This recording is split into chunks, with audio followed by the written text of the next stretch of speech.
ஒத்தர் லா ஹவுல வலா குவத இல்லா பில்லா, முயற்சியும் சக்தியும் அல்லாஹ்வை கொண்டே அன்றி வேறில்லைன்னு ஒருத்தர் சொன்னால் அவருக்கு அவருடைய நிலத்தில் என்ன செய்யப்படும் என்றால் ஒரு புதையல் புதைக்கப்படும், ஒரு மகிழ்ச்சி புதைக்கப்படுதாங்க. கன்ஸ், அவர் இடத்துல ஒரு கன்ஸ் நாங்க சொல்லுவாங்க, அந்த இடத்துல புதைக்க லா ஹவுல வலா குவத இல்லா பில்லா உணர்ந்து சொல்றாரு.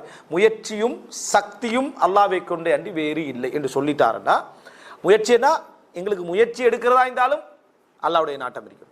அல்லாஹ் தான் அதுக்கு சக்தியையும் என்ன செய்யணும் தரணும்.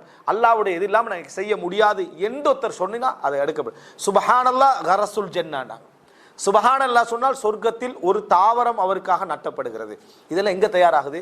எங்களுக்குரிய இடத்துல, நம்ம நினைக்கப்படாத பொதுவான இடத்துல தயாராகுதுன்னு சொல்லி எங்களுக்குரிய இடத்தில் அது தயாராக்கப்படுகிறது. நம்ம எந்த நன்மை செய்தாலும் நமக்குரிய நிரந்தரமான இடத்துல நம்ம கட்டி கண்டிக்கிறோம். மனிதனுக்கு இந்த சிந்தனை வரணும். லா ஹவுல வலா குவத. ஹவுல் அப்படின்றது என்னன்னு சொன்னால் முயற்சி, கூவத்துனா சக்தி.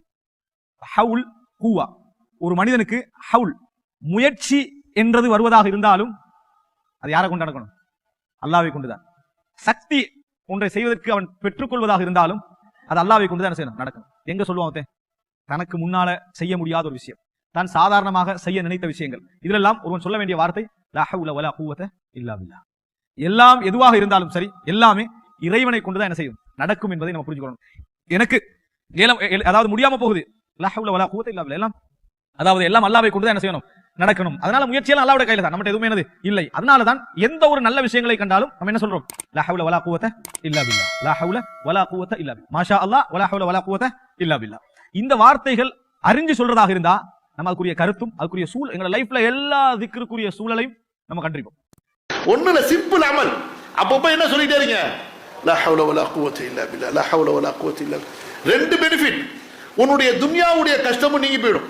உனக்கு என்ன டிஃபிகல்ட் இருக்கோ, எப்பலாம் wherever you are facing the difficult problem, just simply say la hawla wala quwwata illa billah, Allahumma yassir, ya Allah எனக்கு லேசாக்கு, la hawla wala quwwata illa billah.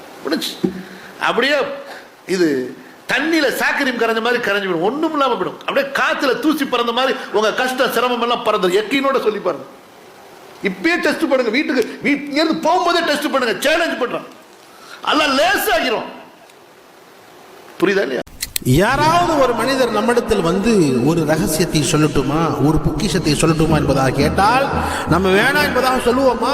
அல்லாஹ் எவ்வளவு ஆர்வமாக கேட்போம், சொல்லுங்க சொல்லுங்க என்ன என்பதாக சொல்லுங்க என்பதாக எவ்வளவு ஆர்வமாக கேட்போம். அப்ப அதே மாதிரி ரசூல் ஸல்லல்லாஹு அலைஹி வஸல்லம் அவர்கள் சஹாபாக்களை பார்த்து கேட்கிறார்கள், நான் உங்களுக்கு சொர்க்கத்தினுடைய பொக்கிஷம் ஒன்றை கற்றுத் தரட்டுமா என்பதாக கேட்டாங்க. அப்ப சஹாபாக்கள் சொன்னார்கள், நாயகமே நிச்சயமாக கற்றுத்தாருங்கள் என்பதாக கேட்டாங்க. இந்த ஹதீஸ் புகாரி ஷரீஃபிலே பதிவாக இருக்கிறது. சுப்ஹானல்லாஹ், இந்த தஸ்பீஹை நாம் மனனம் செய்து கொள்ள வேண்டும், இது சொர்க்கத்தினுடைய பொக்கிஷங்கள்ல ஒன்றாக இருக்கிறது. ரசூல் ஸல்லல்லாஹு அலைஹி வஸல்லம் கற்றுக் கொடுத்தார்கள், லா ஹவுல வலா குவத இல்லா பில்லாஹ், லா ஹவுல வலா குவத இல்லா பில்லாஹ்.